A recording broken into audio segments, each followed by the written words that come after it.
Steve Adubato is on the line. We haven't talked to Steve in a while. He's been so busy traveling. Stephen, welcome back to the show, my friend. How you doing? Joe, make up your mind. You want to be a governor or you want to be a famous talk show host? I'm looking at the Post as I'm working out this morning. Yeah. You obviously missed your workout this morning because you had to, sign your contract. I'm reading the Post, page 6. I'm saying, okay, there's Joe at the Statler. He's there with Frank Luntz. He wants to talk about running for governor. Oh, he signed a contract. Which one is it? A politician? I can't decide. And I listen to you now. Congratulations, Joe.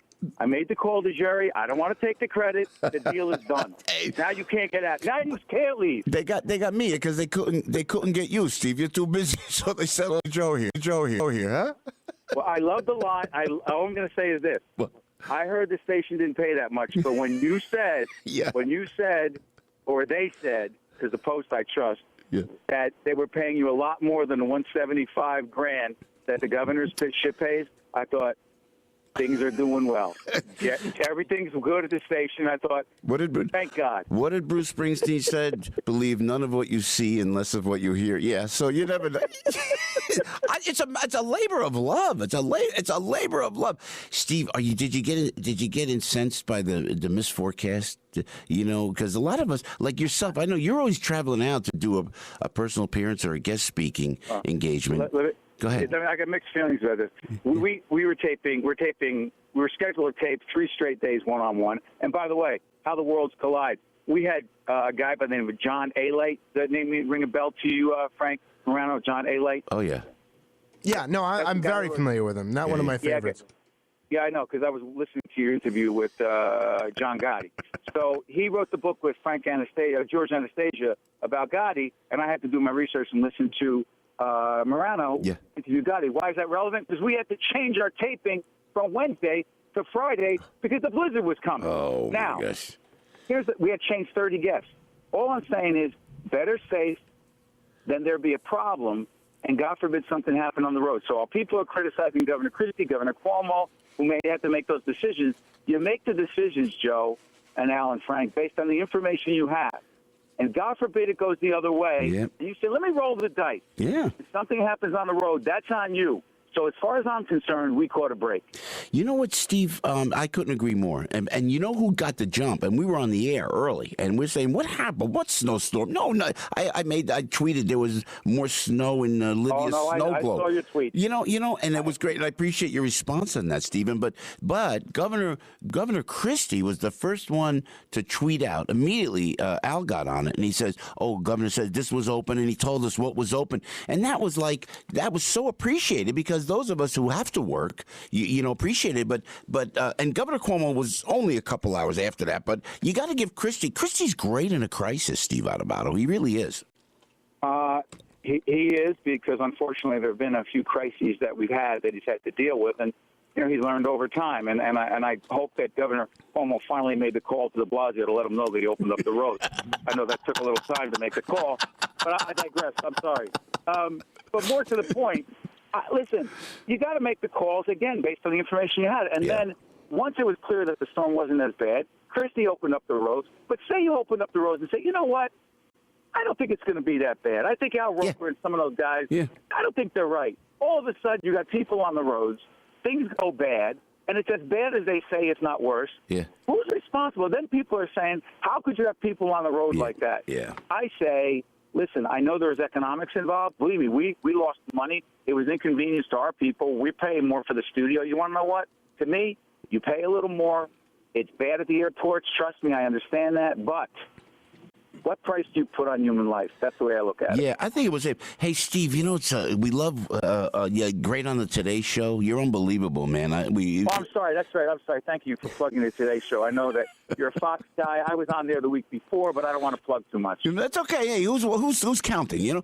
But listen, you talked to Governor Christie. You are personal friends with the good governor. Then it was spectacular the way you had Senator Robert Menendez and Cory Booker together. Now you got it. We need a little inside line here, Steve Adubato, if we may. Because listen, Bob Menendez, man, Bob Menendez. I mean, here he is at complete odds with the president of the United States. Oh, they're close. close? Oh, they are close. Oh, what's going on between Menendez and Obama? This is the Democratic Party. It's unbelievable what's happening. Yeah, well, that's 8 different parties. Yeah. So when I interviewed Menendez, it was a little bit before right before the things broke with Cuba, which I have to tell you, Bob Menendez from Cuba, family from Cuba. When the president did what he did with respect to Cuba, all hell broke loose with people like Marco Rubio and Bob Menendez. The interview I did with Menendez was right before that. If we had done the interview after the Cuba decision, it would have been a very different interview. Now, on the Iran thing, in the interview I did with him, he was like, listen, I disagree with the president, but I'm going to bide my time. We're going to take our time. We're going to be very judicious about this.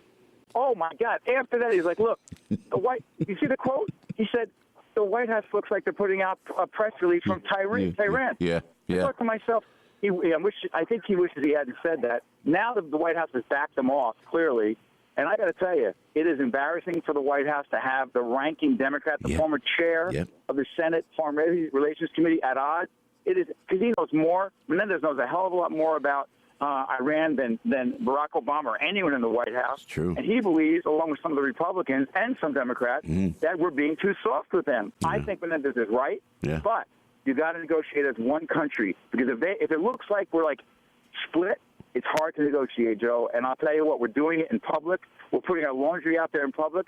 And my family would never do that. That's all I would say. Yeah, no, well said, Steve Adubato. I can't tell you how much I appreciate that point. Offshore drilling. President Barack Obama won't sanction this Keystone Pipeline. He protects Alaska, and you know where I'm going with this, Steve. Offshore drilling, if it's going to happen down, the southern part of the United States off of Georgia, it's coming up to Jersey next. And you know what? I'm all for being self-dependent on all our oil, not having to worry about the Middle East, but don't you put an oil well off of the Jersey Shore, man, because that's going to incense a lot of people.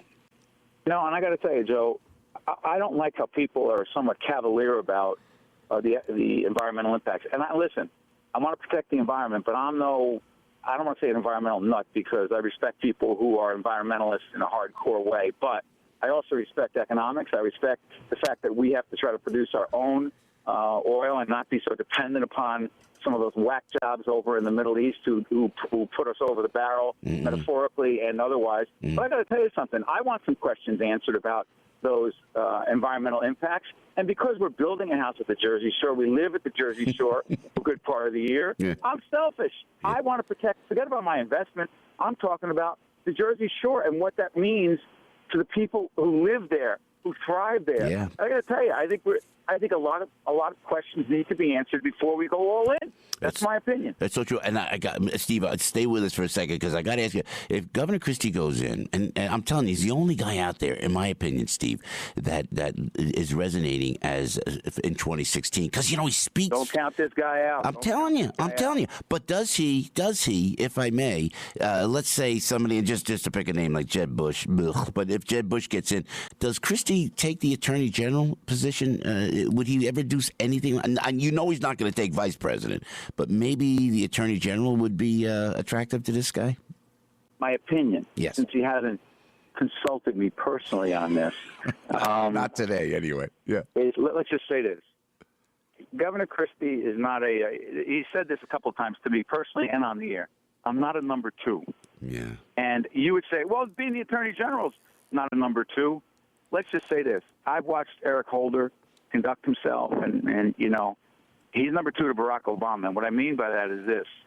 It is clear to me that unless it's a unique kind of administration, the Attorney General takes an awful lot of direction from the White House. And I don't see Chris Christie serving in anyone's administration as vice president, as Attorney General. He has no interest in my mind in being a Supreme Court justice. He's 52 years old. He's a young guy. Yeah. In my mind, Chris Christie goes all in. He gives it everything he's got, no matter what anyone tells him about where he is in the polls.